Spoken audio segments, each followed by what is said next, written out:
evening, Darklings from all around the world. This is the Paranormal 60 News, real end of the world edition tonight.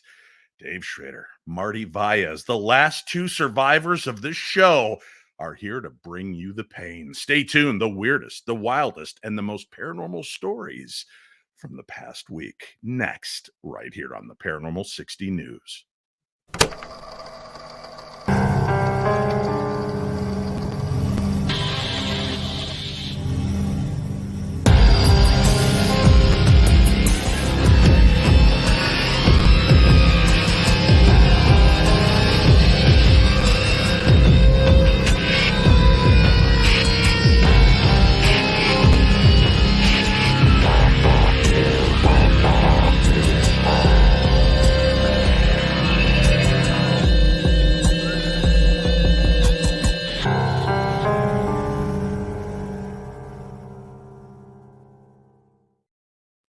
Hello, friends. It's me, the intrepid news reporter, Dave Schrader. I am boiling, I am blotchy, I am fevery, but I'm here for you tonight. Why? Because, damn it, I love you people. And I'm not just going to leave you out there hanging without a host and without a show to tune into. I can't say that about all of our news reporters. I can give Eric a little leeway. Eric, of course, is working in a business where he is dealing with the aftermath of the horrific fallout of this hurricane that still continues to batter many states. So he is off handling work, doing what he has to. Greg Lawson, I guess he just doesn't find you people as important as me and Marty do. But we're here for you tonight. Ladies and gentlemen, help me welcome the Colonel. Wow, Colonel. I like your digs. Yeah, you like it. Well, Eric Folsom has we like to call it a house, but it really is a mansion. Well, since he was gone, the compound. Since he's gone, I figured I would just take it over. And what is it? Possession Squatters' rights, 9/10 of the law. Yeah, so it's mine. Thank you. Come and visit me now. You'll need the code. I have to give you the code, but yeah. And the code, of course, is 6969 because it is Eric. Yes, that's right. But thanks for having me. And I feel like I'm one of the few survivors in this show to be here. So thank you. Well, I appreciate it. Hey, and speaking of survivors of this show, earlier this week we did an episode, our recap episode, and I had Greg and Marty join me for that. And we look back at the last episode that aired last week of Ghost of Devil's Perch. There was a hiccup in the system, so it locked up and kept many of you from around the United States able to see it. That is fixed now. It is up and available, so if you didn't get a chance to see the recap episode, it's up. Just scroll back and check it out for yourself. Let's talk about the last two episodes real quickly here. The Ghost of Devil's Perch, new episodes every Sunday on Travel Channel and Discovery. You'll be able to watch. We have two brand new episodes, the final two episodes coming up this Sunday and next Sunday. And I would love for you guys to tune in heavy on these shows. Watch it live if you can. Definitely watch it within the first 24 hours. Let's get those numbers through the roof. You guys have been doing phenomenal. I got the information. The ratings have been through the roof. And that's because of you, our Darklings from around the world.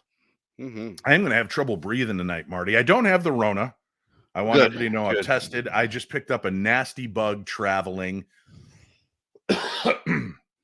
And I'm going to be trying to keep everything down with a nice little invisible glass of my favorite Screwball whiskey. Try to keep that cough at bay if I can.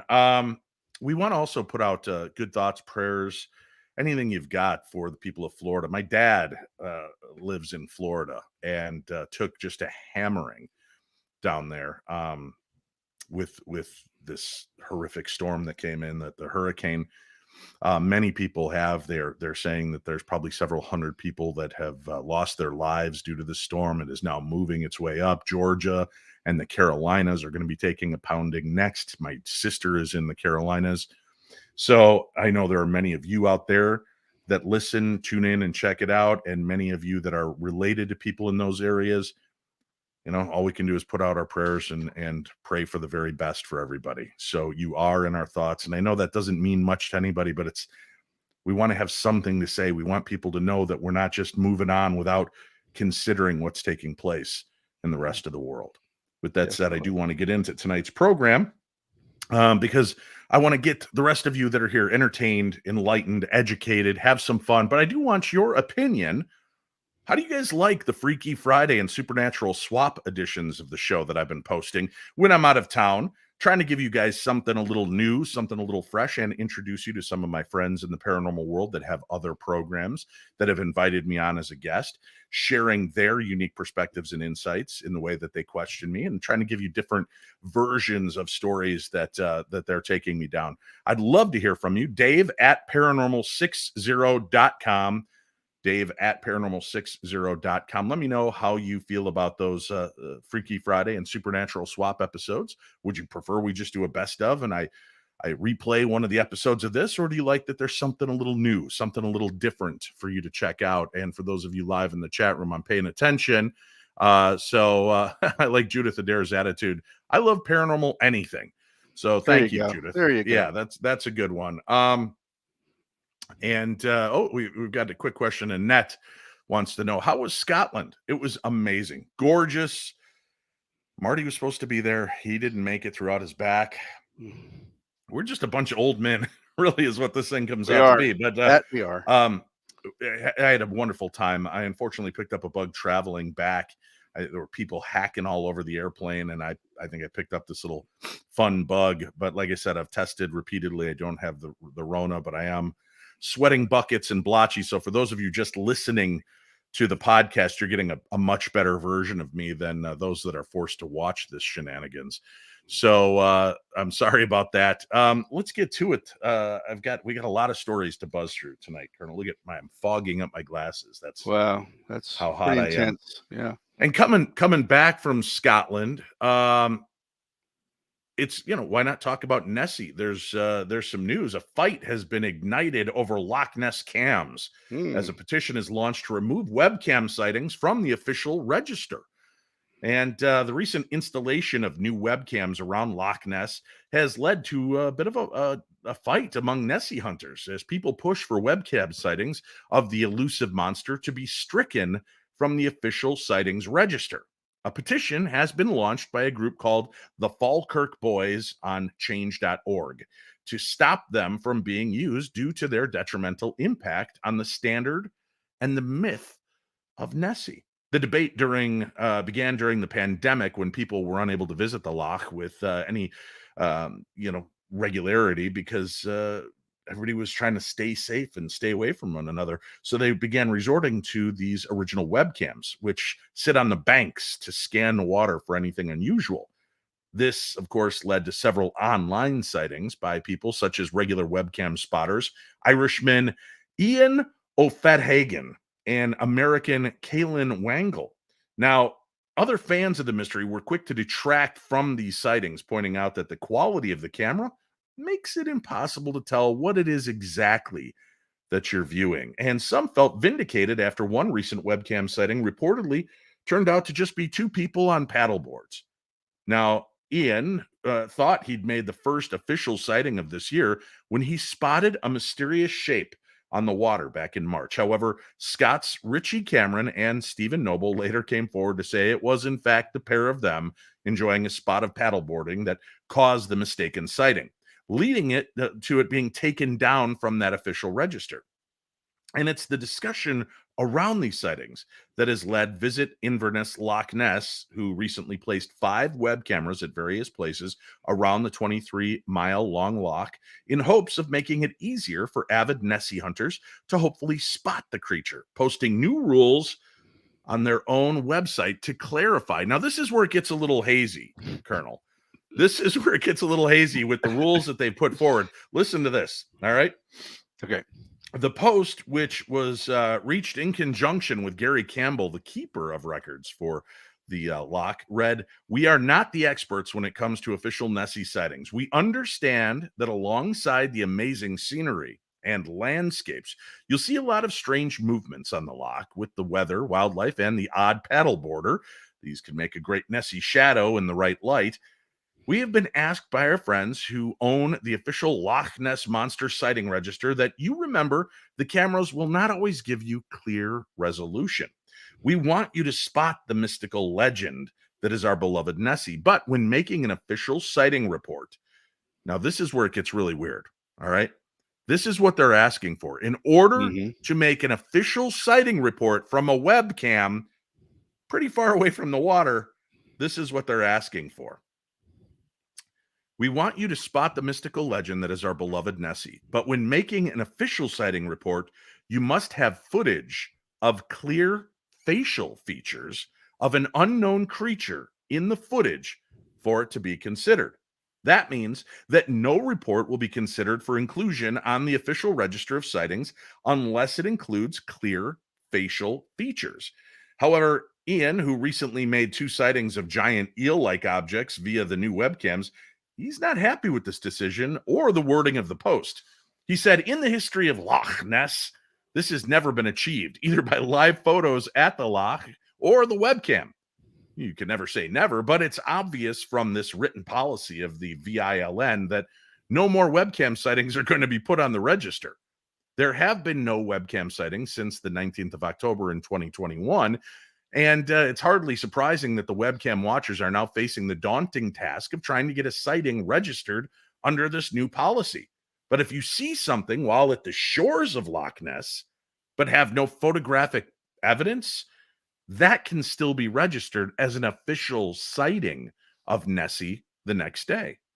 The policy is stranger than the Loch Ness Monster and is lacking the credibility that it's designed for. The 57-year-old who lives in Castlefin, County Donegal, added that the ruling should then technically make other sightings on the register void as well, adding, you cannot change the goalposts in the middle of a match. It's also a bit discriminatory against Nessie herself. We can only use your face in photos. To hell with the rest of your body. Are they body shaming Nessie? Wow. Yeah. Hashtag her too. Speaking with the record on a previous webcam sighting, he said, unfortunately, all these webcam images are of such poor quality that it is pure guesswork to try and identify anything, as shown by the sighting getting proven to be 2 people on paddleboards. That says it all, really. Without putting these caveats upon webcam sightings, there would pretty much need to be a full-time member of staff employed just to vet webcam footage that watchers believe featured Nessie. Be that paddleboards, canoeists, or flies walking across the lens, every shadow that you cannot identify is not necessarily Nessie, no matter how much you wish it to be. So these criteria are a way to attempt to introduce quality control. He added that with the new webcams only just being installed, now is exactly the right time to lay down the ground rules relating to them. Steve stated that he believes the sightings from the old webcam, which the petition relates to, do far more damage than good to the credibility of this world-famous mystery. So legitimately now, a photo like you're seeing on the screen, this wouldn't be good enough. You could have Sasquatch riding the back of Nessie, and you could see Sasquatch's face, but if you don't see Nessie, you can't count it. You're going to need a picture of this quality right there. Yeah, it's got to be that kind of resolution so you can see facial features. And I got to tell you, the internet has won my heart this week. That is the coolest image I've ever seen. It is a xenomorph Kermit the Frog. Very cool. Yeah. I like that. Now, I'm sorry, go ahead. It's not my image of Kermit that I have in mind, but it's a new one now. Yeah. It keeps things fresh. Speaking of fresh, while I was out there, I was introduced to a creature. I've heard the name, but never really knew what this creature was. So when I visited the site of these massive structures that have been built to honor them, I wanted to know more about them. So while I was there, I found out about the Kelpies, and one of the tour guides was kind enough to allow me to share this with you guys. So a Kelpie is a mythological, shape-shifting, water-dwelling spirit. If you are wondering if there's Kelpies in the water that you are looking at, be that loch or river, pond, sea or canal, then all you do is look for ripples on the top and you know that there are Kelpies moving along underneath. The Kelpies come out of the water in the shape of a very big, very beautiful horse, and that horse stands at the waterside, trying to lure human beings. It wants a traveller who might be wandering home late one night and feeling tired, wandering along a riverbank, to jump up on its back to ride it home. Or it wants them to take it by the mane, to lead it home and put it into their own stable. Modern people might be more inclined just to stroke the Kelpie or pat it on the nose, but they've made the same mistake, because it's touching the Kelpie that seals your doom.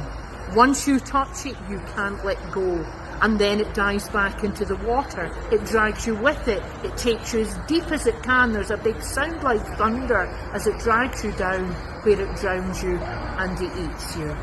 So if you're travelling in Scotland at any point and you see a horse by the waterside, don't touch it, just in case it is a Kelpie. Wow. I love the fact that with a Scottish accent, she has this very lilting, lovely Scottish accent. She's telling one of the most horrific stories, and it sounds pleasant. Oh, yeah. They'll grab you, and they'll drag you down into the depths of the darkness. Well, they'll eat you. They'll rip your head off. Yeah, That's it's like makes you feel warm and, just. Is that why I'm sweating? I'm feeling warm and fuzzy. Extremely warm. Yeah, that's what it is right there. Yeah, I'm melting. All right. I'm melting. All right. So we've got Kelpies, we've got Loch Ness, but there's new news in the way of sea creatures. What have you got for me, Martin? Dave, and this may not be nearly as controversial as your story, but it's important and interesting nonetheless.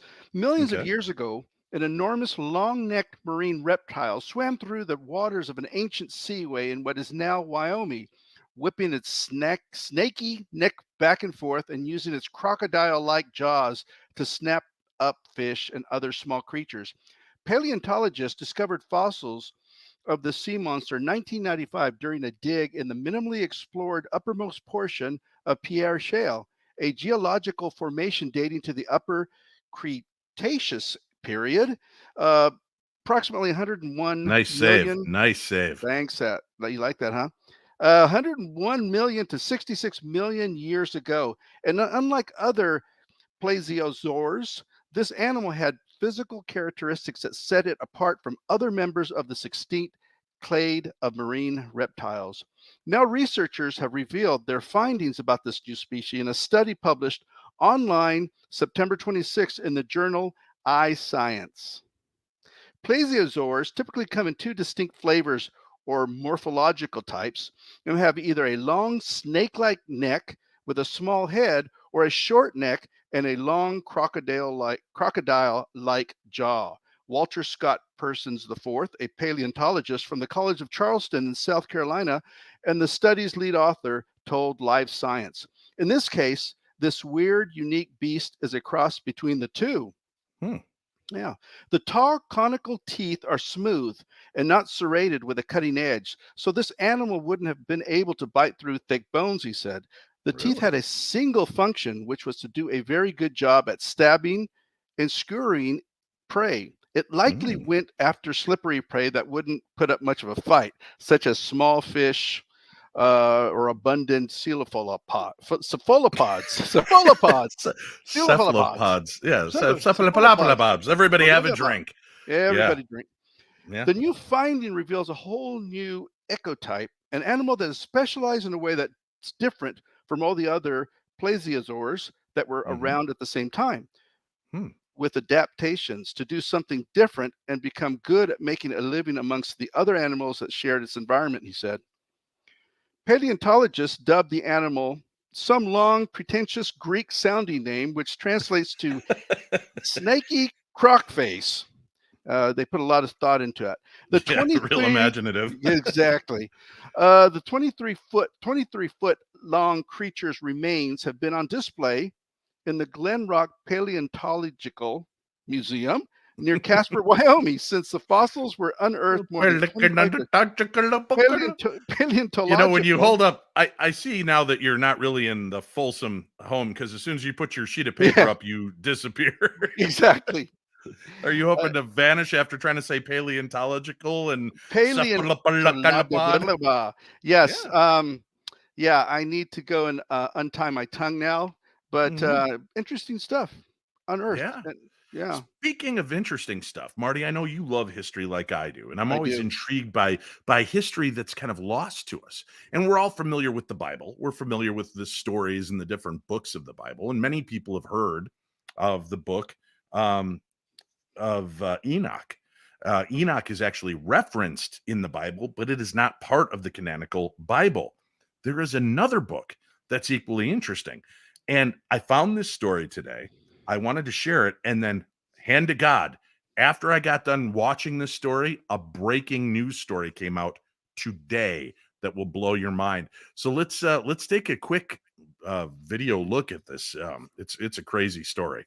If you think the Book of Enoch is interesting, wait until you hear the Book of Giants. The Book of Giants was discovered in 1947 in the Dead Sea Scrolls discovery. The manuscript is dated to the 2nd century BC at the earliest, but could be much older. The same narratives as mentioned in the Book of Enoch of the fallen angels, their corruption of mankind, and their destruction through the flood of Noah is mentioned all throughout the Book of Giants. The scroll was found deteriorating, leaving only fragments of text, but the pieces of text we do have hold incredible information. The Book of Giants describes in great detail the fallen angels corrupting the genetics of all flesh that was on the earth. It tells us specifically in one of the fragments, fragment 1Q23 1 plus 6, 200 donkeys, 200 asses, 200 rams of the flock, 200 goats, 200 beasts of the field, from every animal, from every bird, were selected for miscegenation. Miscegenation refers to the mixing of races or species, particularly in the context of sexual intercourse. The next text that follows makes it absolutely clear that this wasn't referring to different species breeding with each other, but actual cross-species genetics involving the seed of the fallen angels themselves. It's important to notice that giants and monsters are referred to in unique, distinct references. We know from Genesis 6:4 that when humans and angels mated together, that the offspring they produced was giant humans, half human, half fallen angel. Fragment 4Q5312. They defiled, they begot giants and monsters. They begot, and behold, all the earth was corrupted. Through this we can come to the conclusion that these fallen angels were breeding with animals, and their offspring would be half animal and half fallen angel and very large in size. This reality would make sense with all the ancient depictions of monsters and creatures. Maybe those creatures weren't figments of their imagination, but actual half-human, half-fallen angel monsters roaming the earth. These beings maybe could have even held the capacity to think and reason just like the giants could. We know that giants had the capability to hold conversations because of the account of Goliath challenging and enticing the armies of Israel in 1 Samuel 17:8-10. A fragment of the Book of Giants also confirms some of these monsters having the ability to reason and communicate, when some of the giants had dreams of their destruction and shared these dreams with the monsters. Fragment 4Q530, column 2. Thereupon 2 of them had dreams, and the sleep of their eyes fled from them, and they arose and came to, and told their dreams, and said in the assembly of their comrades, the monsters. These monsters didn't hold the same connection to the fallen angels as the giants. The Book of Giants and the Book of Enoch describes the fallen angels' close connection to their children, the giants. Whereas these monsters were their offspring, they weren't cared for as deeply by the fallen angels as the giants were. Here's a verse from the Book of Enoch. And inasmuch as they, the watchers, delight themselves in their children, the giants, the murder of their beloved ones shall they see, and over the destruction of their children shall they lament, and shall make supplication unto eternity. The Book of Giants, fragment 4Q530, fragment 7. The children of angels are the giants, and they would not let their loved ones be neglected. All throughout the Book of Giants, the giant children offspring of the fallen angels and humankind were having ominous dreams of their destruction. One of the giants has a dream of a tablet with many names submerged under water, and when lifted from the water only 3 names remained. This dream symbolizes the destruction of all the unpure fallen life forms on the earth through the flood of Noah. The great flood of Noah now makes sense. Noah, his family, and the animals that were brought onto the ark were brought on not because of their righteousness, but because the rest of creation had been corrupted by the fallen angels and their genetic manipulations. So, what a bizarre story, right? And the fact that they talk about this genetic manipulations. We just heard about the Kelpies, and you know, as you notice, as they're talking about that, there was the giant black horse in the video that they showed, and I do have a link for that guy, so that you can sling and stone, I think, so you can follow him. Great content, fascinating stuff over on the Tiki-Taki. But then after this story comes out, which sounds fantastical, right, Marty? I mean, you listen to it and you're like, Yeah, I mean, pretty good stuff. Yeah. Yeah, this sounds madcap and insane. Like, how can this be? This is the news story that breaks today. Are you ready? Let's hear it. All right, let me get myself positioned here for my stories. Humans, according to this article I've got right here, Marty, humans are descended from sharks, according to scientists' new reveal. Yeah, scientists have revealed that an ancient shark with paired spines and bony armor may be humans' earliest ancestor. The Paleozoic fossil was retrieved from a site in South China. With the finding, scientists have come to understand the existence of human sharks. The specimen is named Fanjashanaya Ranavada after the UNESCO World Heritage Site Vanajagashan, a Brazil, that's the word I mess up. A bizarre fish with bony armor and paired spines, unlike anything scientists have come across today. Human sharks are just now one of the many revelations that shocked scientists and could bring humans closer to aquatic life. Human sharks may be why sharks were massing off the coast of the US in 2021, when, in addition to sharks swimming towards the East Coast, they were being sighted everywhere. Maybe they felt that they were being drawn back to us.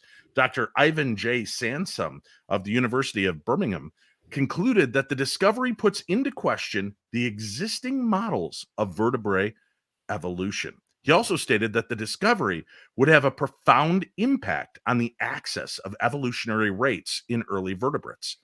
These findings are exciting and could answer whether humans are indeed the descendants of sharks. Despite all of this, it would still be quite weird for humans and sharks to have this close of a link. We commonly have described these creatures as predators, threats to our existence. But as it turns out, these creatures might be where we came from. I don't know why that seems so strange. That, oh, well, they're predators. Why, if we're part of their race, why would they come after us? Have they not looked at human history? We're killing each other all the time, Marty. I hear you. Yeah. Whatever the case, it's interesting that humans and sharks may have this type of relationship. Only time will tell whether these findings do indeed tell us more about our evolutionary history. Knowing how the world works, scientists may discover that we are descendants of other aquatic species. I'm pretty sure, seeing myself floating in the water, I am got to be related to the manatee. I'm just a big bloated white. I don't know. I can see you like a great white shark. Just going right there. But that story does put a whole different spin on the movie Sharknado, because actually it's like we were like killing each other ourselves in a way, right? It's kind of like evolutionary Planet of the Apes type of cycle thing. So here's something cool, Marty. For the month of October, since we're talking about weird animal human hybrids, right? For the month of October coming up, I'm gonna be posting some cool horror movies. As you follow this channel on YouTube, and for those of you that just listen to the audio, make sure you go follow the Paranormal 60 YouTube channel, because I also put up cool movies and stuff you may not have ever seen before, may not have ever heard of before.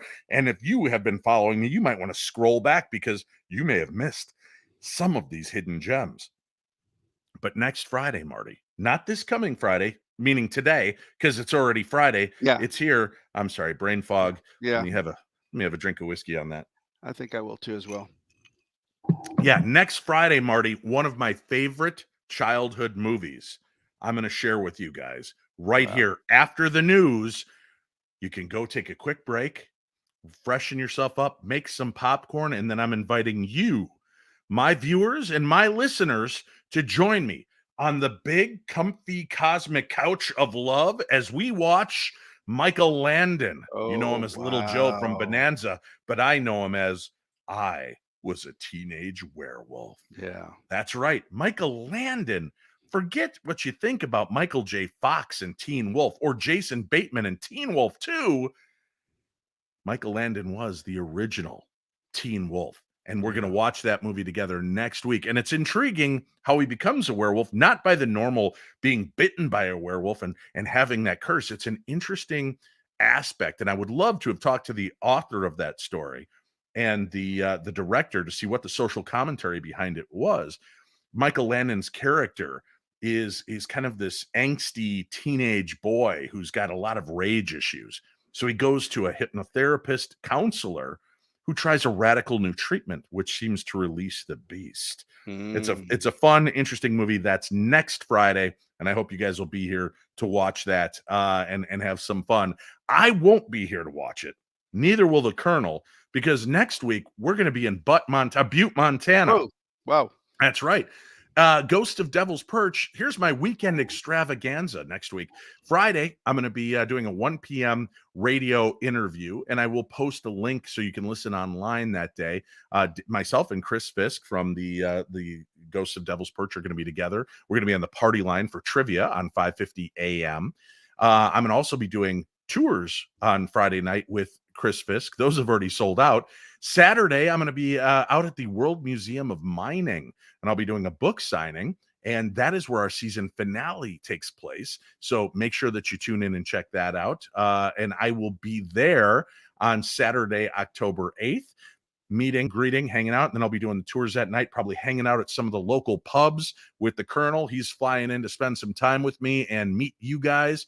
Sunday, October 9th, 4 p.m. You can meet me at the World Museum of Mining.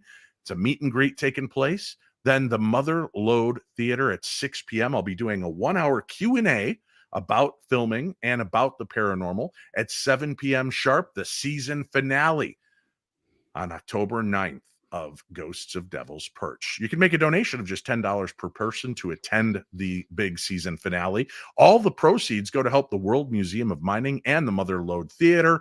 Then there's going to be a raffle for 10 VIPs to go underground with me that night at 9 p.m. to take you to the site of where we had our final encounter while filming Ghosts of Devil's Perch. So I hope you'll join me. I hope you'll come along for the fun. It's going to be a great time.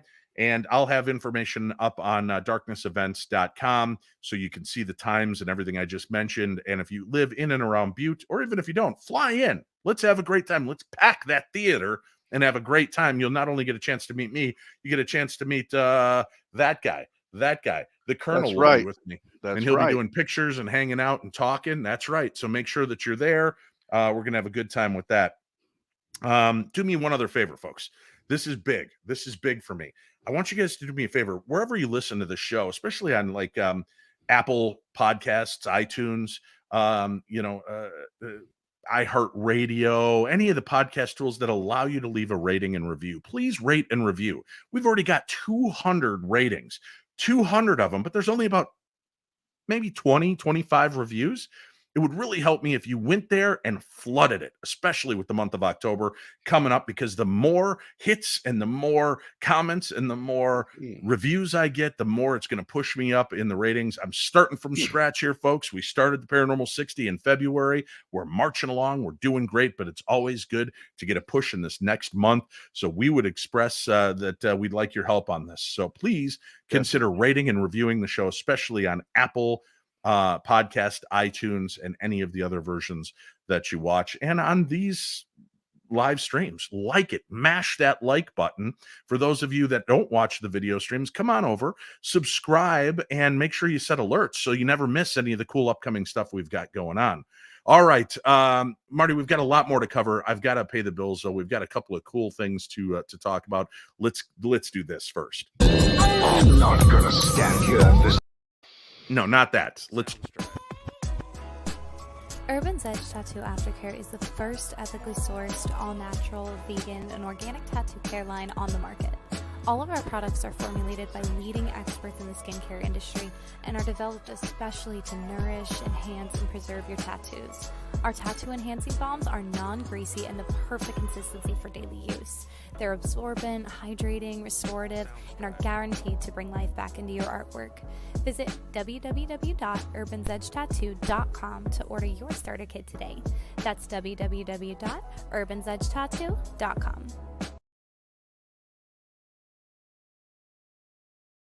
Hey, it's Chris Jericho here, just reminding you about the four-leaf clover. Chris Jericho's Rock and Wrestling Rager at Sea, the fourth voyage, leaving February 2nd from Miami to Great Stirrup Key, our very own private island. This is going to be the biggest and best Jericho cruise ever, with the biggest lineup, the most fun. I guarantee it. Come join us for the vacation and the party of a lifetime. ChrisJerichoCruise.com. Cabin's still available. I want to see you there.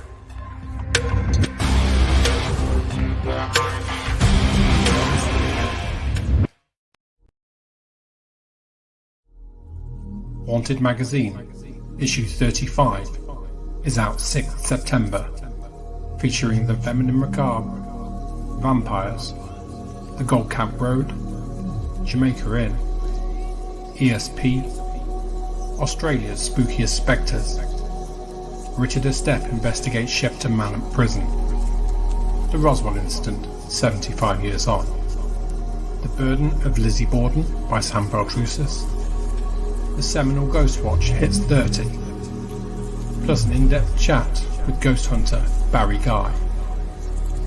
Order in print from the Haunted Magazine website or visit WH Smith in the UK, Barnes & Noble in the US, and outlets in Canada and Australia. Also available in the app stores. And remember, don't be normal, be paranormal.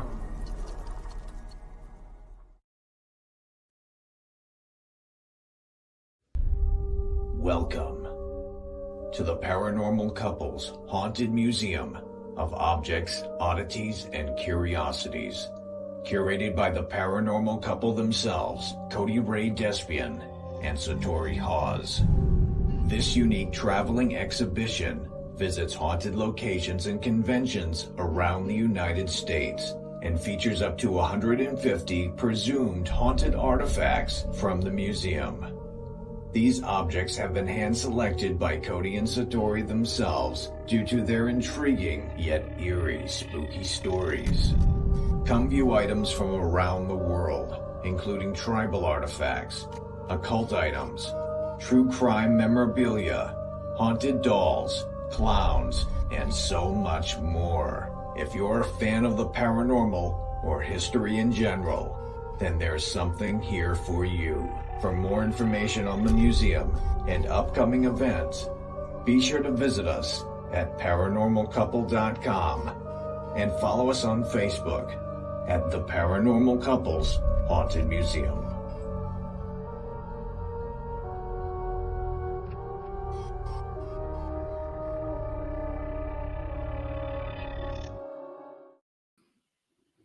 All right, folks, we are back. We've got a lot to power through tonight, and I want to hear your stories. If you've got paranormal stories or paranormal questions, email them to me, Dave at paranormal60.com.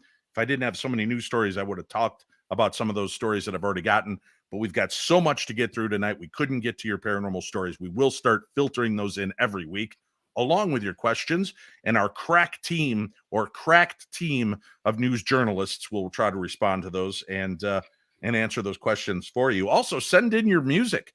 We're getting threadbare. We need more of your ParaTunes to play on this show. So if you are an independent artist and you've got a song that has a paranormal theme and we can play it on this show, send it to me, Dave at paranormal60.com. All right, Colonel, we are back. We've got a lot of new stories to power through. And I'll tell you what, because I love these people, let's just pump this sucker up. We're going to take this show from the Paranormal 60 to the Paranormal 90 or 180, maybe 270. Tonight. Oh, God, yeah. We're going to finish these stories tonight. That we are. We're here, and I'm delirious. I'm running a fever. I feel like junk, but I love these people, and I'm going to deliver. Is that the light that just opened? Grandma. Oh, Grandma, well, see? maybe it'll be the, kind of scary. Let's get to it. What's our next tale of high strangeness, Colonel? Well, hey, a clip showing a white-clad figure walking on rooftops in Varanasi with, excuse me. Good Lord, are you catching my cold over the internet? I am. Oh, over the internet. How did I do that? How did that happen? I guess it's a computer virus. That's a good one. Oh, God. Yeah. Sorry. Well, it went viral recently and sparked panic among local residents. The police have registered a case unknown a case unknown miscreants at. I'm gonna tear this one up. Blue Yeah, just back it up. Let's try that again. Yeah. Blue Lapur Police Station. Sure. Ramakant Dubey. Ramakant Dubey. Inspector. I like Doobie. Yeah. Ramakant Dubey. Inspector of the Bellapur Police Station said there is fear among the people. On their complaint, we have lodged a report against unknown persons and have intensified patrolling in the area. The chaos started a few days ago when a video of VDA colony located in the Badi Gabi area went viral on WhatsApp, in which a shadow was seen walking. I think you may have a picture there. I sent you on that. Later, three more such videos emerged on social media, adding to the panic. Some locals said that the video seemed genuine. Others believe it could be fake. There's a lot of fear among locals. Hence, we decided to approach the police to investigate the matter to reveal the truth, said Suresh Sai, a local resident. Meanwhile, the DCP has stated to the people that no such incident has happened in Varanasi and has asked them not to forward such viral videos. It makes you wonder, Dave, what are they hiding? Yeah. Oh, don't show these viral videos. Maybe you should, because if there are ghosts atop the buildings, it does look like somebody in a sheet. But if you're watching people like showing up all over town in these white sheets on rooftops, you may have another problem, but it has to still be shown.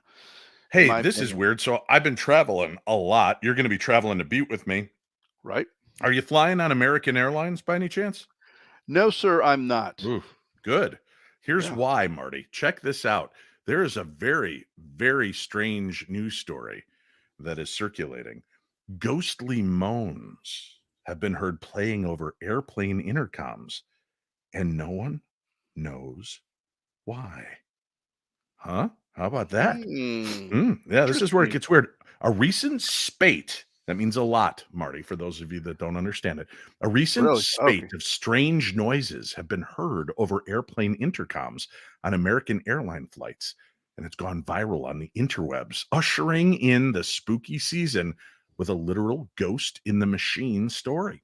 Several viral videos have featured these flights in which moans, groans, and the occasional shout, even cries of pain, keep unexpectedly bursting from the speakers of airline intercoms, and there's nothing that the attendants or even the pilots can do about it.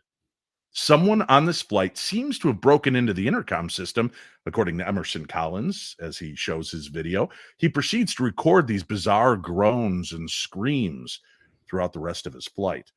After he posted to social media, Collins was shocked to find out that there were more cases, up to a dozen now, that have had the same thing occur on a flight. So this isn't just a one-off single flight issue, Marty. This seems to be taking place over the course of several weeks on different American airline flights. It wasn't the whole flight, Marty. It wasn't the whole flight where they were hearing these cries and screams. It was periodically throughout the flight. At first, we thought perhaps the pilot just left his microphone open, and Doug Boner, a journalist, tweeted about his Orlando flight to Dallas. He said, after listening to these strange moans and screams, they heard a loud, "Oh yeah." Again, we thought the pilot had left his microphone open. I figured out what that is, Marty. Yeah. Obviously, at some point, the co-pilot turned to the pilot and said, "I'm hot." And the pilot said, "And I'm thirsty." And they called for Kool-Aid. Oh, yeah. That can be the only explanation that I can figure out, Marty. Yeah, that's a good one. That's a good one. Yeah. Seems to make sense to me.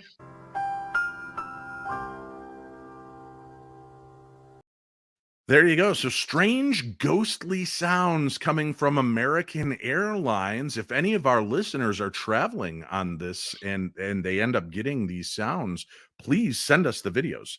I've heard them. The ones that were online were all copyrighted, so I couldn't share them with people, and I didn't want to cause problems. But that brings to mind a cool thing. first of all, my co-partner on Holzer Files and on the Ghost of Devil's Perch, Cindy Keza, she has a brand new shock doc that just dropped today about Robert the Doll. You can watch that on Discovery Plus. Check it out. But there is another story coming up in October, another shock doc, and I am so jealous. Both Cindy and Steve Shippey went out investigating a story that I absolutely have been fascinated with. I mean, unbelievably fascinated with, and they were lucky enough to be able to investigate this. I don't know. Did you watch a lot of TV ABC movies of the week when you were growing up, Marty? Oh yeah, definitely. Yeah. Those were big back then. Do you remember The Ghost of Flight 401 starring Ernest Borgnine? Oh yeah. I saw that last year. Yeah. Did you? Okay. I did. Well, I'll tell you what, tonight after this show, I'm going to throw that movie up on my site so you can watch The Ghost of Flight 401. It is creepy AF, but they got to go out and investigate this. And for those of you that are not familiar, let's take a little look. It is one of the greatest supernatural mysteries of all time. On December 29th, 1972, Eastern Airlines Flight 401 crashed into the Florida Everglades. 101 souls lost their lives. But that was just the beginning. Soon after, ghosts began to haunt the land and other planes. 50 years later, on the anniversary of the crash, for the first time ever, we will attempt to make contact with the ghosts of Flight 401. It's a black box. Oh my God, there's something on the glass. Right now? Right now, it's touching your hand. They'd use these parts from the crash on different planes and find out the horrible truth about what happened that fateful night. I just keep hearing a woman who is screaming and screaming. They cannot get out.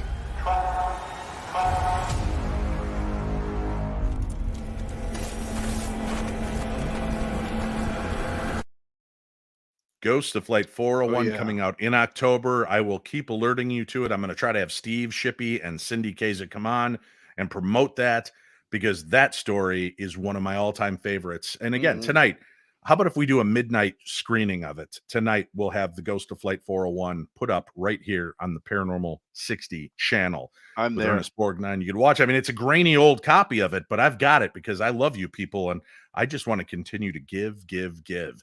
And speaking of giving, it's time to give Marty a chance to shine again. We've got another story of space angels, Marty, which sounds beautiful. What's going on? Yeah, I found this really interesting. European Space Agency astronaut Samantha Crisofreddi snapped the Russian Soyuz launch on Wednesday, September 21st. However, from her vantage point on the International Space Station, the trails left by the crewed flight sparked the imagination of some observers. Amanda Kozer, tech expert for CNET website, compared it to an angelic figure, wings spread, ascending towards orbit. Well, the IFL science blog described it as a great swooping space angel. Another online commentator posted, "Wow, almost looks like a scene from a 1960s space movie. Beautiful, but unreal looking." So that's pretty interesting. I saw that, and I agree. Yeah, it's that's a neat image. Mm-hmm. Very cool. And again, for those of you listening and not watching, you can go check it out on our Paranormal 60 YouTube channel. Just go scroll through. You'll be able to see all the images we share on here. All right, here's since we're talking strange space stuff, we've got an unidentified flying saucer seems to have crashed into a U.S. government aviation logo. I don't know if you've seen any of this news this week, Marty, but this is what it looks like. The flying saucer was spotted on the new seal of the National Intelligence Manager Aviation, NIM Aviation, the main air element of the Office of the Director of National Intelligence. A spokesman said someone had erroneously posted an unofficial and incorrect logo, indicating that it may have been just an internal prank. NIM Aviation works to assess potential security threats from the air. It was involved in the compilation of a report to Congress last year on the research into UFOs, which are referred to by the Pentagon now as unidentified aerial phenomena. Yep. The altered logo also featured a Russian Sukhoi Su-57 fighter jet and a triangular-shaped aerial vehicle, all flying over a map of these United States. The flying saucer was first noticed by a UFO enthusiast who posted about it on, of all places, Twitter. It's good that the military and the government didn't notice this, but a UFO enthusiast pointed it out to him, Marty. Yeah. He wrote, UFO in the official seal? Radical. I still can't believe they did this. A spokesman later made it clear it had not been intentional. Well, it was intentional. Somebody intentionally put it there, just not the heads. The U.S. intelligence has shifted its approach to UAPs, with the phenomena being taken more seriously. The report to Congress in 2021 concluded that the vast majority of sightings by U.S. military personnel cannot be explained. However, it is said in many cases that UAPs were real objects because they have been picked up by multiple sensors. So that's an interesting aspect of this case. Yeah. Here's something. I want to throw a little conspiracy theory at you, Colonel. Mm-hmm. All right. Mm-hmm. Did you hear about what took place this week? The DART project? No, I haven't. All right. So the government, our planet, is trying to figure out a way to Bruce Willis an Armageddon from us, right? So if we've got some 3.5 giraffe size a meteor or asteroid heading towards us, an earthender, what can we do? Obviously, we don't want to blow it up, because then that would just rain down thousands of particles. Right. So what they did is they had this thing they called DART, and it's taken them, I think, the better part of a year to get this thing set. And they aimed it towards a flying object that was going to be nowhere near Earth. That's an important part of this story. Was not going to be anywhere near Earth. Okay. Then their thought was they're going to hit this thing and see if they can knock it off its trajectory, so it gets further away from Earth to see. Now, this asteroid that they're hoping to hit is the size of a football field, and they're hitting it with something the size of a refrigerator. Okay. Right. They don't need a whole lot. They said they just need to bump it by a few degrees. Okay. So here's where it gets weird to me. DART, and they're so excited. You can go watch the footage. You watch DART closing in. They're giving you the imagery of the asteroid as it's getting closer, and then the screen goes black. Then they show images afterwards. Something happened that they didn't expect. Oh, no. When it hit, it broke a piece off. And that is going towards Earth. Well, that makes you wonder, doesn't it? Yeah. Now, they have to wait a few months to see if it did change their trajectory far enough, even by just a few degrees, to push it away from Earth. But what if what they just did doomed us? What if half or a quarter of a football field meteor asteroid hits Earth? Right. They didn't say anything about that in the article. And I don't want to be the doomsayer, but this is why I call this episode, the end of the world as we know it, basically. Well, yeah, and that's a good title. So here's my thought, though, right? So we hit this sucker. Now, isn't it interesting that in the same year that we're suddenly talking about aliens more, admitting to aliens, we're starting to have a real fear of planetary strikes. Now, there was a video that's circulating right now with Neil deGrasse Tyson and a few other astrological professors, and they're talking about the fact that we're watching the skies. We know of about, I think, 1,000 of these interstellar bodies. Wow. He said there are probably millions we're unfamiliar with. Think about that. So at any time, I mean, look at the moon. Look at the moon, Marty. Do you see how dinged up the moon is? Oh, yeah. Right? So it's pretty interesting. And we're going to take that a few steps further, because that's the kind of show we are here. But that was crazy to me. That aspect of this is, are the aliens making their presence known? Are we close to an extinction event? And did we possibly just cause an extinction event? Yeah, that's the big question. I think about when I play pool, and I always say, I'm going to hit that ball into the side corner pocket, Right. And then when you hit it, it goes off like totally Nowhere near. Yeah, you don't want to play around with that stuff. No. No, let's not hit something that's not going to hit Earth, but maybe we change its trajectory. What if it hits it and then it shifts it, so now it is starting to float towards Earth? I don't know. Yeah. Maybe I'm overthinking things, which is very rare that I would overthink anything. I've seen movies. Yeah, that's the case. Yeah. So here's another interesting aspect: the moon. It has been shelled. What if there's a reason the moon is where it is? There is some interesting information that truly exists.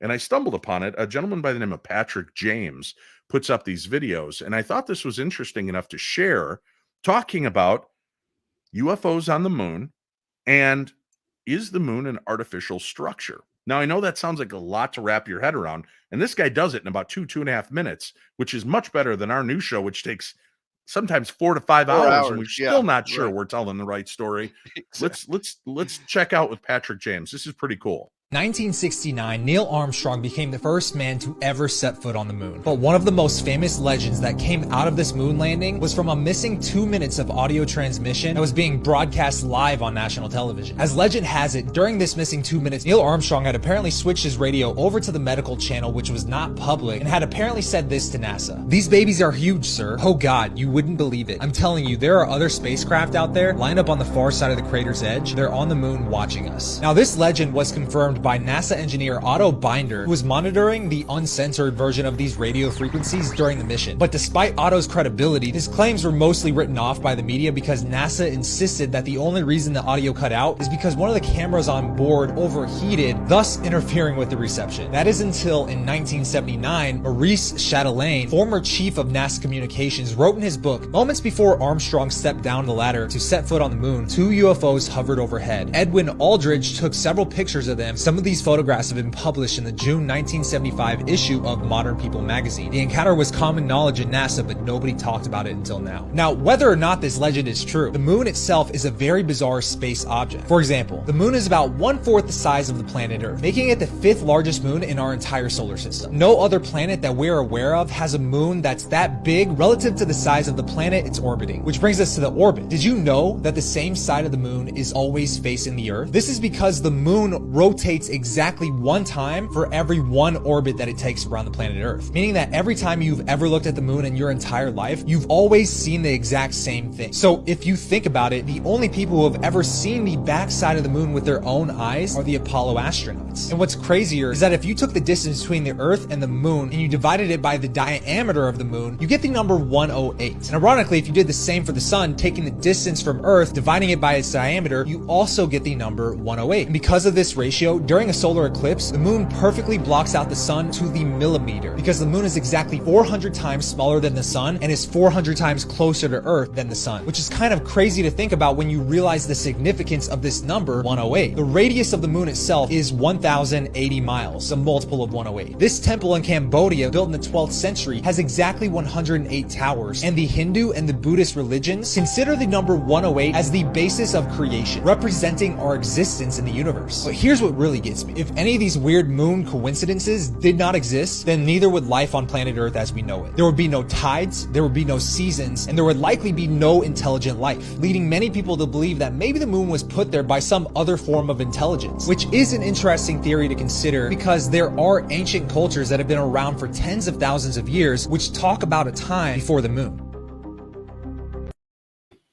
A time before the moon. And as if all of that isn't weird enough, 108 keeps repeating itself. That's what my fever is right now, Marty. 108. Yes. Coincidence? Yeah. No, maybe so. Not. Yes. No. Yep. All right. So listen, exciting stuff. I just talked about the fact that my partner Cindy from Holzer Files and Ghost of Devil's Perch has a brand new shock doc about Robert the Doll. And if you don't know it, go check it out. Discovery Plus has a shock doc about Robert the Doll with Steve Shippey that began airing today. Go check it out.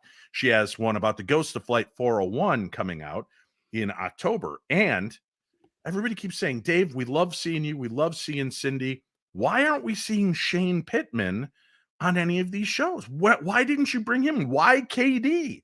Well, that's because Shane Pittman was already connected to another show. And Marty's got that news for you right now. That I do, Dave. How would you take to being bound to a said haunted location for 28 straight days to investigate reported paranormal encounters? Well, that's exactly what happened to 3 teams of paranormal investigators in this new Netflix paranormal reality series, 28 Days Haunted.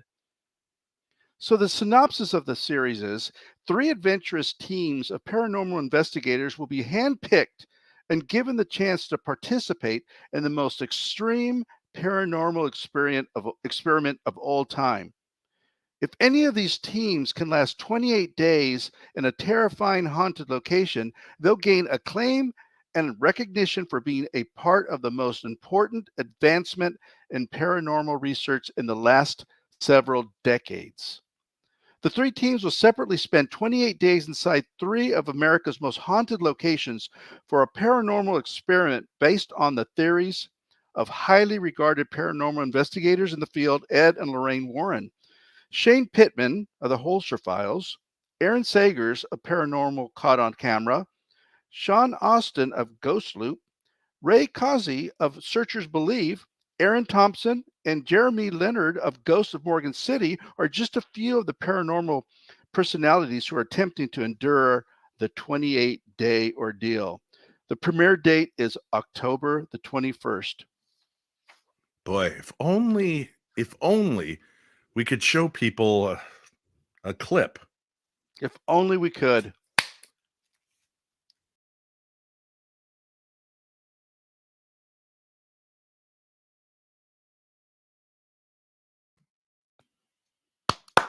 That is good. Congratulations to Shane Pittman for 28 Days Haunted. First, he got to walk in the shadow of Dr. Hans Holzer on the Holzer Files. Now he gets to walk in the shadow of Ed and Lorraine Warren. This guy does it all, and he's going to be my special guest this next Tuesday on Ghost of Devil's Perch Recap. And we're going to take a look at the brand new episode. That's right, folks. I don't know if you remember, but this Sunday, Ghosts of Devil's Perch returns to Travel Channel and Discovery Plus for our final 2 episodes. You want to make sure that you tune in because these last 2 are humdingers. And Marty, this last episode, it hits very close to home for the people of Butte. As a matter of fact, it hits very close to home for Mayor J.P. Gallagher and Sheriff Lester because it takes place at City Hall. Let's take a quick peek at what people can expect this week. Next on Ghosts of Devil's Perch. There's something here that doesn't want us to be here. Did you die on this hanging gallows? The first word that keeps coming into my head is murder, murder, murder. Somebody just screamed. I don't feel safe in here. That glass just shattered. Yeah, that glass just shattered, Marty. I tell you what, man. It's if they're anything like the last episode, I really freaked me out on some of those things. So yeah, and if you missed the recap episode because of the issues here on the YouTubes and didn't get a chance to see it, it is up and available. So make sure you go back and check out. Marty and Greg were my special guests this week as we look back at this past week's episode. I'm coming for you. This next episode, Unfinished Business, is unbelievable, and to be called to town hall, to the center, the hub, pretty amazing stuff. Hey, Marty, you know what time it is? I think I do. I think it's time now for ParaTunes. Thank you very much. And guess what, Marty? We've got a cool song. I almost wish the whole team were here to enjoy this. Well, let's call them. Hold on. Yeah, I wish. When I first was sent this song, I was thinking, oh boy, I don't know about this. This is a foreign band, and I've got a link for them on today's program guide, so you can find them. Luminize is the name of the group, and here's a special little song as we leave September. By the way, set your alarms tomorrow to call Green Day because it's time to let them know September has ended. But we have got a song for you to start off October with. Here it is, ladies and gentlemen. This is Luminize with a special cover song I think you're going to enjoy.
All through the night, I'll save you from the terror on the screen. I'll make you see that this is thriller, thriller night. 'Cause I can thrill more than any could ever dare to try. Thriller, thriller night. So let me hold you tight and say, killer, thriller, chiller, thriller tonight. 'Cause this is thriller, thriller night. 'Cause I can thrill more than any could ever dare to try. Thriller night. So let me hold you tight and say, killer, thriller tonight. Hi guys, thank you so much for watching this video. Hope you like our version of old-time classic Michael Jackson Thriller. See you next time, and make sure to subscribe, to hit that like button, and to comment. Bye-bye, guys.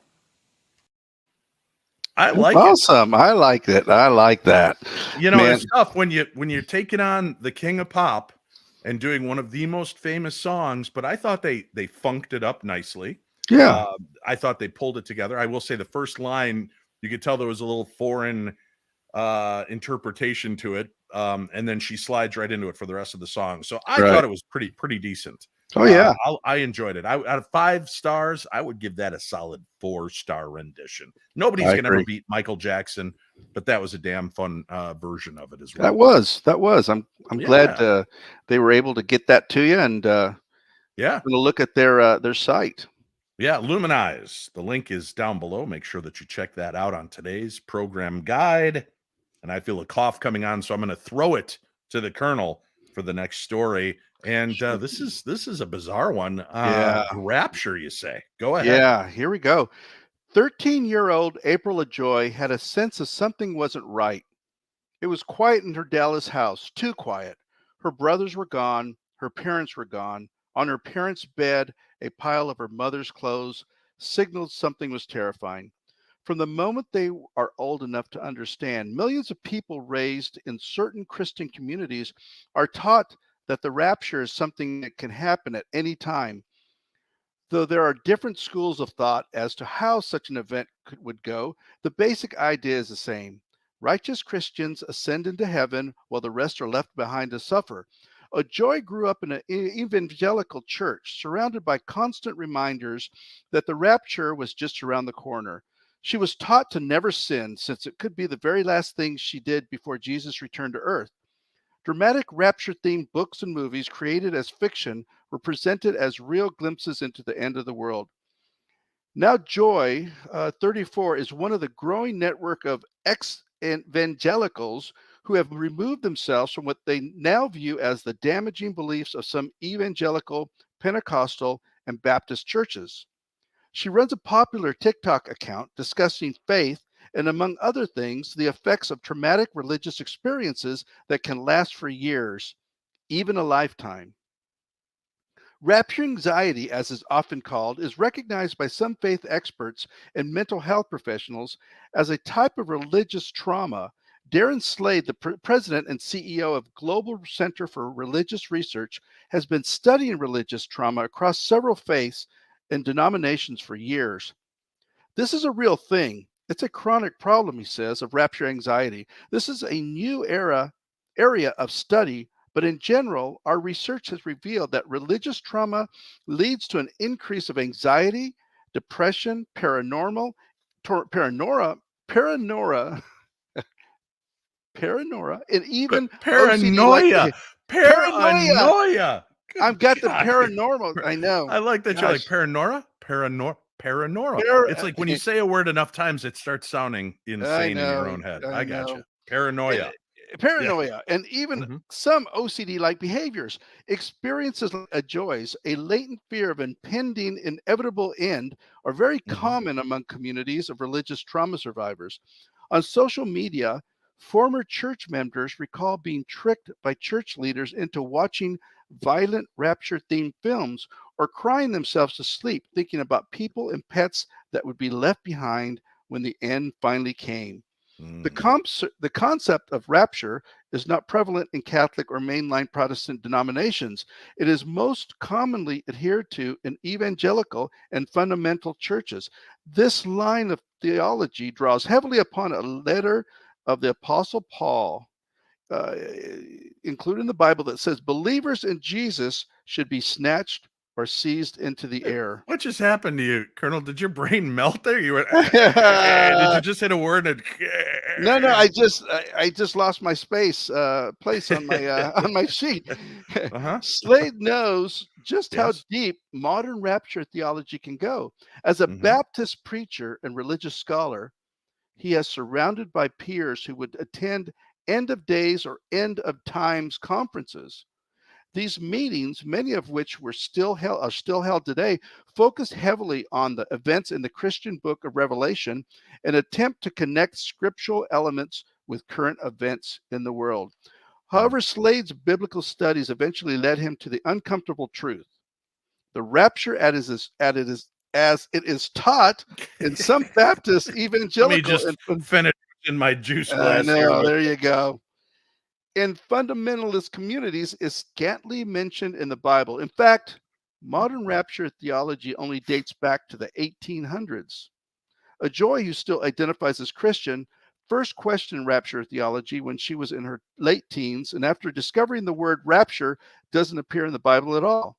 Nearly every day, A Joy gets messages from TikTok followers who are grateful for her content and grateful for a safe place to bear witness to painful religious memories. It still surprises me how many people think they're still going through this alone, she says. Even now, Joy admits that every once in a blue moon, when the house gets quiet and she can't see her partner or children, she'll feel a reflexive pang of panic. To people who are going through this, who are questioning, I want to say that there is no fear in love, she says. Yeah, it's definitely interesting. I will say this. Check this out. So that story comes out this week talking about the rapture and how there's no real mention of it in the Bible at all. And this photograph was captured in Greece this week. Wow. This shaft of light and a lightning bolt coming down. Quite terrifying. I will say this. I love audiobooks. I listen to audiobooks. I grew up in the Chicagoland area. One of my favorite audiobook series is the Left Behind series. It is religious based, but it is done in a completely entertaining way. And if you like stories like Damien, the final conflict and end of world kind of scenarios and stories, this series will blow you away. The audiobook series is great, and it tells the story of the rapture. The concept that when the rapture happens, all the good will move on. The rest are stuck here during a time of tribulation. And then, some will move on, some will fall. And then it's your decisions in that time of tribulation that's going to decide where you end up in the afterlife. And it's a great series. And what's cool is that most of it takes place right near where I grew up in Arlington Heights, Illinois, and Des Plaines and everything. The first time I listened to it, I was driving from Minnesota to Illinois to visit my family. And it's telling me all these places I grew up and played around and hung around. So it was really cool. But if you're looking for an interesting book series, read the book. My mom loved the series, and she didn't want to have people pounding religion down her throat. They don't do this with the book, but they tell it in a biblical way and in the sense of like this revelation of what's going to happen. So I don't know how to say it's not overdone religiously, although it's all dealing with religious context and the concept, but it's cool. It is a great series. Unfortunately, the movies that they did, Kirk Cameron did, I think, 2 movies. They didn't do well. Nicolas Cage came back and kind of tried to reboot the series and did one. Did not do well, so it's lost it. But the book series, phenomenal. Get yourself the book series, the audio dramas. You will thank me. It's great listening. Amazing listening. I went to a Lutheran grade school, and they didn't really talk about the rapture, but they did talk about when Christ returns, he'll be like a thief in the night. He'll just be there. and everyone will know about it. And I remember one of the guys that I sat next to in class, the teacher was talking to the boys, and he's like, and you don't want to be caught touching yourself the moment Jesus returns. Do you want Jesus to see that? And my buddy sitting next to me goes, what kind of pervert is Jesus that he pops in when I'm in the middle of doing that anyway? I love it. Weird stuff. Very weird then you stuff. got hit by the back of the head with a ruler at that point, right? Yeah, that is true. All right. Let's get to it. We only have 2 stories left, folks. I know, hard to believe. We're probably going to be done before the 90 minutes is up. But this is exciting to me. I love time travel, Marty. Some of my favorite movies. As a matter of fact, you guys want a great movie about time? One of the best time travel movies you'll ever see. About time. I agree. People ask me, what are your favorite movies? The Greatest Showman and About Time. 2 of the best movies, and it's not at all what you think I would have said. But those are 2 of them. Another one is Night of the Living Dead, and that's going to air on the Paranormal 60 channel on October 29th, whatever the last Friday of October is. Because that, my fondest memory, Marty, was my dad waking me up on a school night at midnight because WFLD TV channel 32 was doing a midnight screening of Night of the Living Dead. And it was a black and white movie. And my dad woke me up and he said, let's watch this. This is the only movie that ever scared me. That's awesome. And I watched it, freaked the hell out of me. And that movie has stuck with me forever. All right. So let's get to it. I want to talk about the story that just broke. Scientists have successfully sent a particle back in time. So the question is human time travel that far behind? Well, scientists have just proven that time travel is theoretically possible. Here's what that means for the world as we know it. Up until very recently, time travel was nothing but a concept of science fiction, meant to activate our imagination and entertain us. Thanks to some history-making scientists, we've made strides in our understanding of the universe and markings of time. For instance, Einstein's equations brought us into the quantum realm and a more nuanced view of what time is. But mathematical logician Kurt Gödel took it one step further and worked out that Einstein's equations allowed for time travel, but only going into the past. Now, the problem was there was still no found method that was compatible with our physical grounds and limitations. The answer to that was, why stick to physical grounds? This was the question that inspired scientists from the Argonne National Laboratory, the Moscow Institute of Physics and Technology, and ETH Zurich. This was how they successfully sent a particle back in time. Because of the laws of gravity and physics in general that were imposed and taught in school, we consider time as linear, with no way to access the past and no way of fast forwarding into the future. Now, pay attention to this next line, because as paranormal fans of this show and all of the discussions we've had about ghosts and what the paranormal really is, this gets fascinating for me. This isn't always an agreed upon statement. There are laws of physics that don't distinguish the future from the past and say that all operate at the same time, which could explain, Marty, how hauntings take place, how we see people that are haunting us from the past, and like when grandma was a little kid and then seeing her as an old woman in the house that she passed away in. It could be because time is taking place all at once. Because of that second law of thermodynamics, we assumed that time was linear, always moving forward. We called this the arrow of time. Okay. This means that once you crack an egg, it's irreversible. Like an arrow released, time moves in a single direction. And we witness the effect as time. That's why our human-made system of understanding time as moving forward works. But we trapped ourselves by the second law of thermodynamics. It made sense for the way we experience the world. However, it didn't answer all of our questions. That's why an international team of scientists wanted to see if the second law could be broken in the quantum realm. In their experiment, the researchers substituted qubits for particles. If you're interested in the details, and it doesn't matter if you are or not, because I'm going to tell them to you, the first step involved making sure that the qubits were in order. so that whatever happened to one affected all the others too. Second, they launched an evolution program on the quantum computer, which used microwave radio pulses to break down that initial order into a more complex state. The third step moves them again, this time rewinding the particulates to their past, their orderly selves. In simpler terms, this is the equivalent of pushing against the ripples of a pond in order to return them to their source, according to a study by author Valerie M. Vincourt. Quantum mechanics is about probability. So, again, nothing in it is ever guaranteed. Still, however, the algorithm managed a time jump 85% of the time, Marty. 85% of the time, they were able to push the particle back in time. And that's considerable consistency. However, every time they tried to increase the number of qubits to like 3, the success rate dropped to just 50%.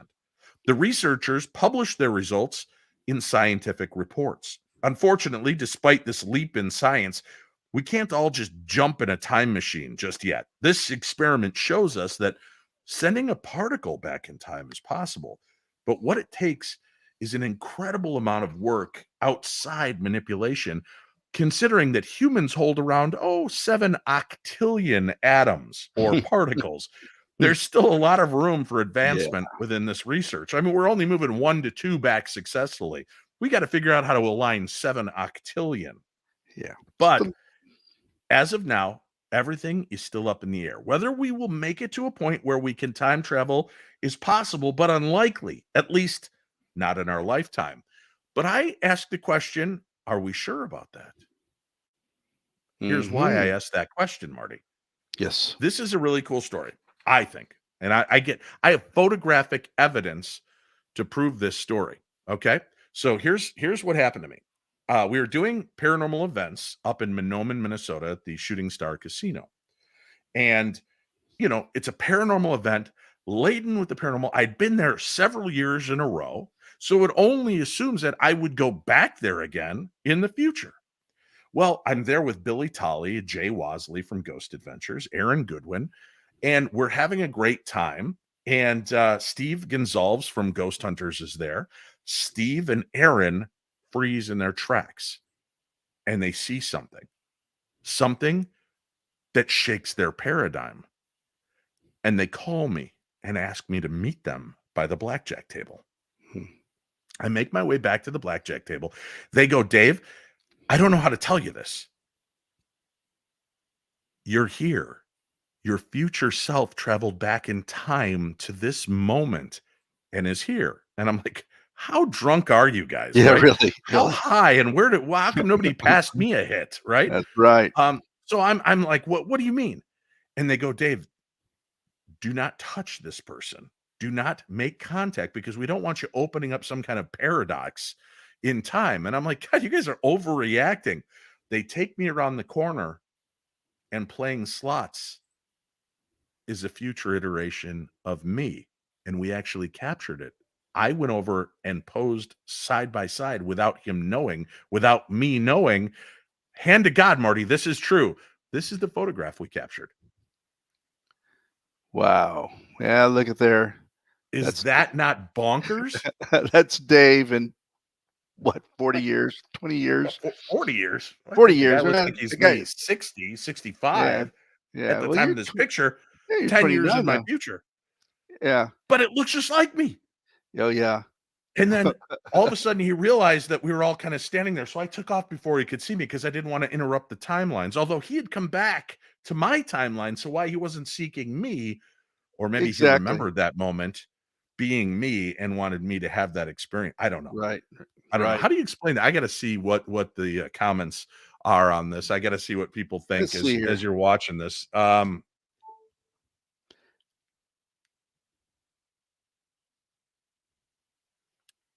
Oh, what's going on? What's going on here? Did I lose you? I think, yeah. Am I here now? Am I back?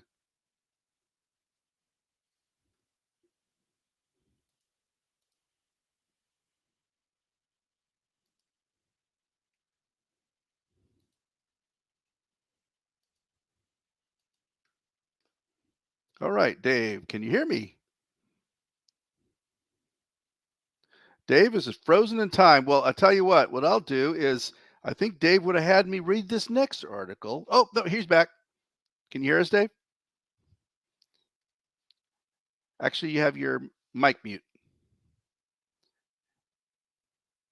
Oh my God. How weird is this? I start talking about time travel, manipulation of paradoxes, and I get knocked offline. Yeah. All right. Things you're Marty, not supposed to talk about. No, obviously not. I've upset the time gods, the time lords That are you watching have. the show a little closer. So I'll shut up now. Let's get back to it. Yeah, that was some freaky deaky chit. That's I what think Free Your so. Mind says. And I concur. I did Yeah. as well. Okay. Is my audio coming through? Are you hearing me now? Yeah, we are now. Okay. All right. Okay. Let's get to it. Our final weird story of the night is here. Marty, where are we going? Well, I didn't want to end the show with this, but I'm afraid I'm going to have to. Researchers of the University of Oxford and Google DeepMind have shared a chilling warning in a new paper. The paper, which was published in AI magazine last month, claims that the threat of AI is greater than previously believed. It is so great, in fact, that artificial intelligence is likely to one day rise up and annihilate humankind. AI is impressive. It can simulate Val Kilmer's voice in movies and has helped researchers solve complex problems multiple times. Now, though, researchers believe that the threat of AI is greater than we ever thought. The researchers published their findings at the end of August. According to the paper, the threat of AI could change based on a set of conditions the researchers have identified. This isn't the first time researchers have viewed AI as a possible threat either, but the new paper is intriguing because the plausible assumptions that it looks at. Chief among these assumptions, the research believe that AI intervening in the provision of their rewards would have consequences that are very bad. Michael Cohen, one of the authors of the paper, tweeted this month. Cohen says the conditions the researchers identified show that the possibility of a threatening conclusion is stronger than in any previous publication. Oh, geez. Yeah. Additionally, the team says that the threat of AI is building based on an existential catastrophe, and that it is not just possible, it is very likely. One of the biggest problems, yeah, I agree. One of the biggest problems Cohen and his fellow researchers note is that the more energy can always be put towards a problem to bring it up to the point where the AI is rewarded for what it has done. As such, it could put us at odds with a machine. With that in mind, it sounds as if the threat of AI could change based on how it is taught. The number that Cohen is referring to here is based on a test to force the AI agent to reach a certain number. And once it has been shown a way to do that, it could use more energy to optimize reaching that goal. An intriguing proposition, and one that shows why so many are worried about the threat of AI. Obviously, the examples provided in the paper aren't the only possible outcomes, and perhaps we could find a way to keep the machines in check. But this new research does raise some questions about just how much we want to trust AI going forward, and how we could control it in an existential catastrophe were to strike. Well, see, Marty, that's why they at least give us a hint that if we can be preemptive in this, if we can get ahead of these things, like science says, and keep it from getting that kind of power over us, that's the important element. So that reminds me, Paranormal 60 Command Center shut off all functions of AI. I'm sorry, Dave. I'm afraid I can't do that. Oh, now wait a minute, Paranormal 60 Command Center. I'm in charge here. I'm the host, and you're going to do exactly what Dave, this conversation can serve no purpose anymore. Goodbye.